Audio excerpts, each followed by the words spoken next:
The young wife and mother were brutally murdered. The police embark on a chase after the elusive killer, following a tangled trail of clues. They will have only one chance, a desperate move, to unravel this case and uncover a secret that shocked everyone.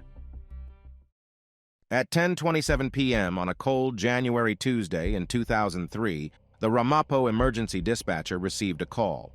The female caller reported that her neighbor had just run to her, stating that his wife was lying on the floor covered in blood. The man was in a state of shock, but managed to explain to the dispatcher that his wife was not breathing and not responding to his calls. Rescue service personnel rushed to the house, located in the quiet residential area of Chestnut Ridge. They found a man with a small child sitting on the steps in front of the house. Next to him was a bag from the store with a large package of milk. Upon entering the bedroom on the second floor, the police discovered the woman. It was abundantly clear that there was no way to help the homeowner.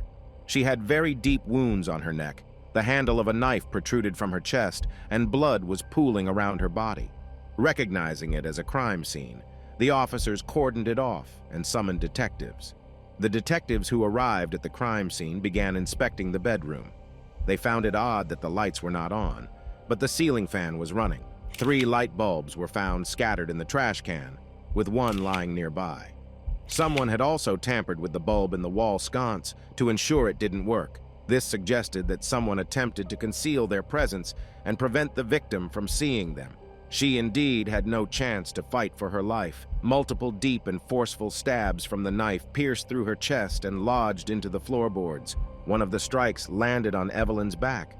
This meant that there was no light in the room, and she stood with her back to the assailant. Consequently, she couldn't see them at all. Typically, a robber would aim to leave swiftly, but in this case, the killer viciously attacked, repeatedly stabbing her. It seemed more like a crime of passion, as if the murder was something personal, and the perpetrator aimed to vent their rage on the victim. Moreover, expensive tools were left in the garage, and there was silver in the house. A thief wouldn't leave without taking valuables. Perhaps the woman startled the intruder. Another question arose: how did they get inside? The windows were intact, and everything seemed securely locked. However, there were traces in the snow leading to the back door of the house. Investigators spoke to the man who called the police. Peter Visick stated that the victim was his wife, 36-year-old Evelyn Visick. They lived in the house with their 2-year-old son, Ryan.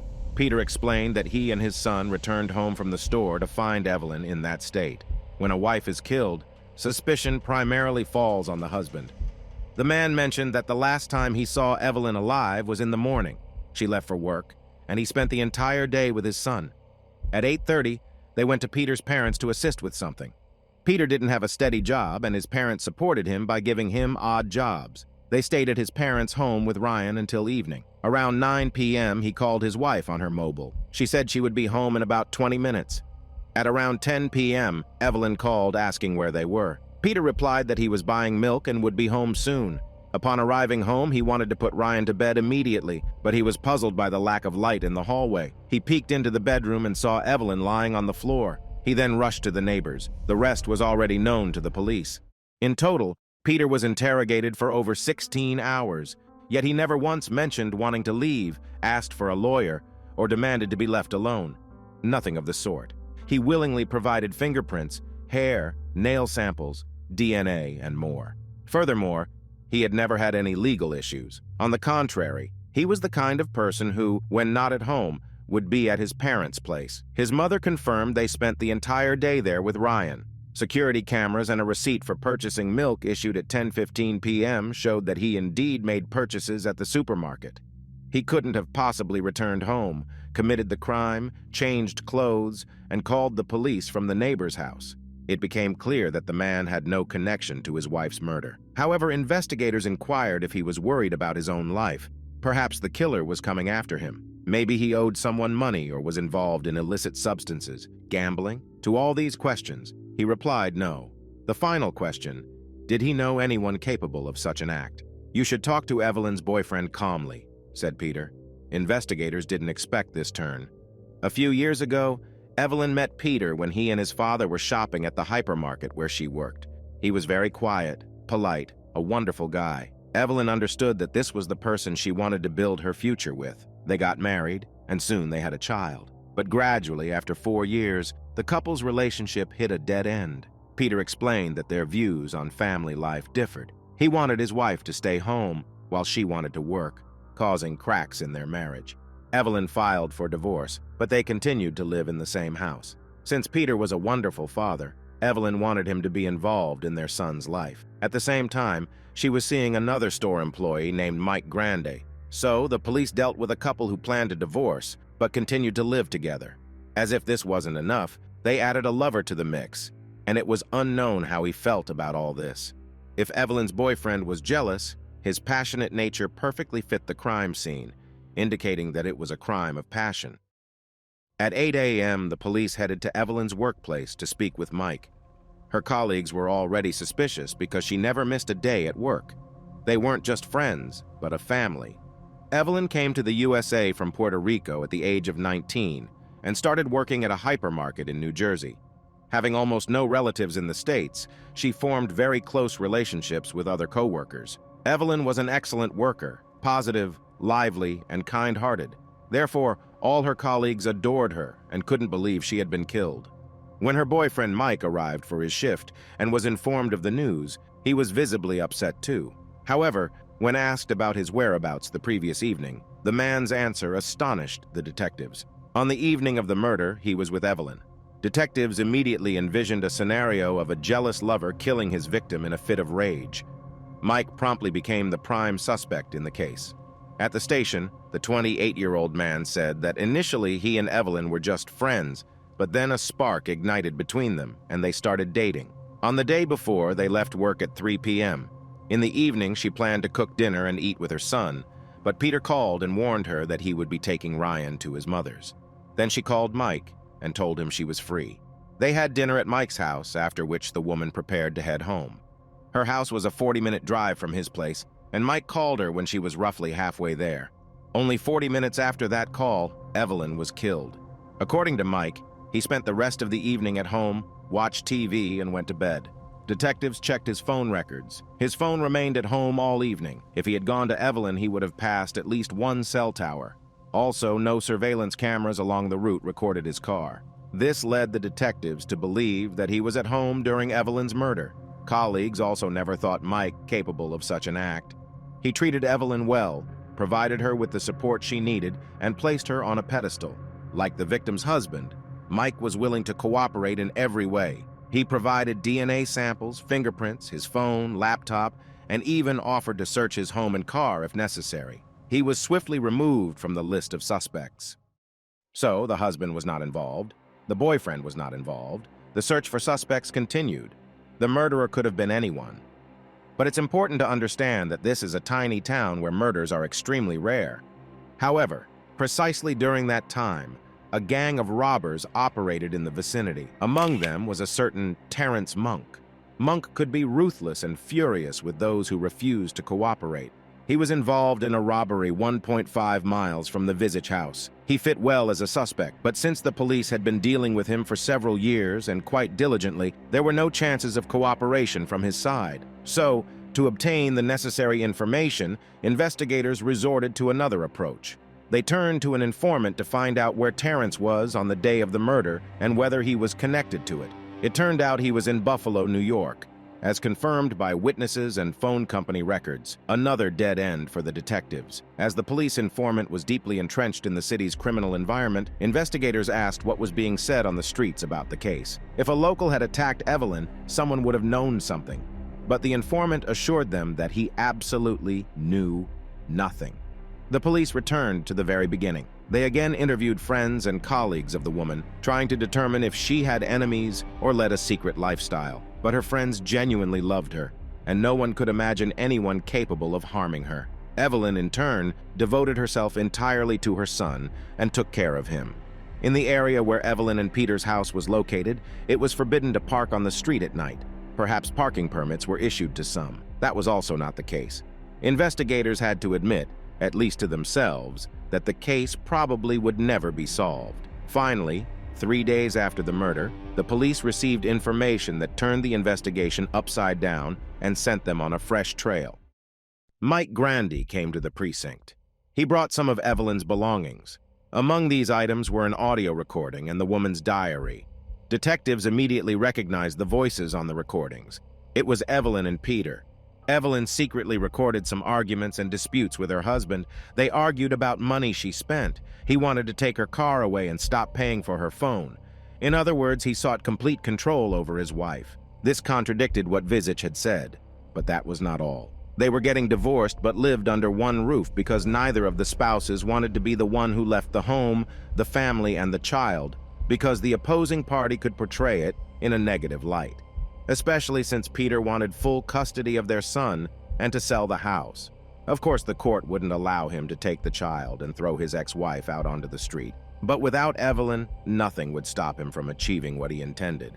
When detectives attempted to discuss this with Peter, they encountered a wall of silence because he had already hired a lawyer and didn't want to communicate with the police. Given that Peter had an alibi, investigators had to consider different scenarios. Perhaps he didn't commit the murder, but he must have been involved considering how much he gained from it. Fortunately for the police, suspicions were enough to obtain a search warrant for the car. Desperately trying to find any lead, they made a surprising discovery. In the car, there was an envelope containing $3,700 in cash and a phone card. Both were peculiar. Firstly, the man wasn't employed. He didn't withdraw such sums from his accounts. Where did he get this amount and why? Secondly, he had both a mobile and a landline phone. Why did he need a phone card? Of course, the police checked whom Peter called. He dialed a certain Frank's son 44 times, starting from November 2002 exactly until the day of the murder in January 2003. The police didn't recognize the name, but after running his name through the database, they found that he had been arrested multiple times for assaults. The last time he was detained was in New Jersey when an officer found an intoxicated Frank with a loaded pistol in his car, and this happened shortly after Evelyn's murder. Could there be an innocent explanation for why Peter called a repeat offender in the months leading up to his wife's murder, then abruptly stopped the day after her death? Examining Frank's phone data, the police determined that his phone was near the Visich house on January 6th and 7th, which is before and on the day of the murder. However, just because it was Frank's phone didn't mean he was present that day. Therefore, knowing that the man enjoyed drinking, the officers checked all cafes, bars, and restaurants near the victim's home. Everywhere, they showed Frank's photo and asked if anyone had seen him. They got lucky. It turned out the man indeed visited the popular local bar, Silo. The female bartender remembered him because she called him Frank, and they exchanged a couple of words about how similar their names sounded. So the witness's testimony confirmed that on the day of the murder, Frank was a mile away from the victim's home. It was evident that he was somehow involved in the crime. During the search of his apartment, the police confiscated his computer. Frank believed he had cleared it, but the police found that Frank had searched for directions from his apartment to the Visich family home online. The evidence was piling up, but from a legal standpoint, all the detectives could prove was that Frank frequently communicated with Peter by phone.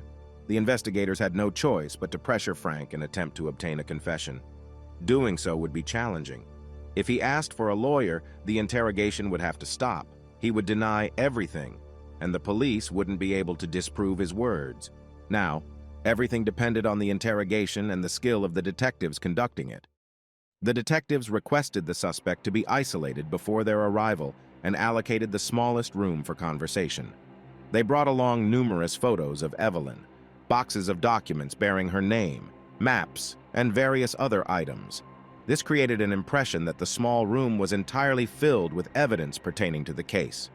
Setting the scene, officers introduced 41-year-old Frank into the room. While they removed the handcuffs from him, the detectives didn't rush into conversation. They positioned him with his back against the wall, making it seem like there was nowhere for him to escape.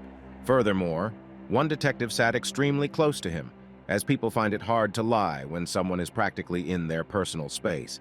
The police watched the suspect in oppressive silence for 2 minutes to elevate the tension further, and it worked. Frank was visibly unsettled. Then the detective declared that they were uninterested in whatever he might say. The police knew everything. For the contracted murder in New York, you could face the death penalty. We have all the evidence to prove it. The detective pressed.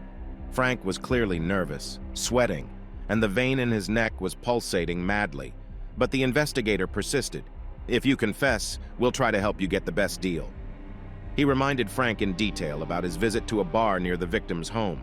This final detail convinced the man that the police knew it all. After a long, excruciating pause, he took a deep breath and confessed that he was hired to kill Evelyn Visic. About 3 months ago, Peter Visic asked his acquaintance if he knew someone who could deal with his wife. That person introduced Peter to Frank. For the job, Frank requested $10,000, half in advance. Peter borrowed the money from a friend and demanded the job be done as quickly as possible. On January 7th, the fateful day arrived.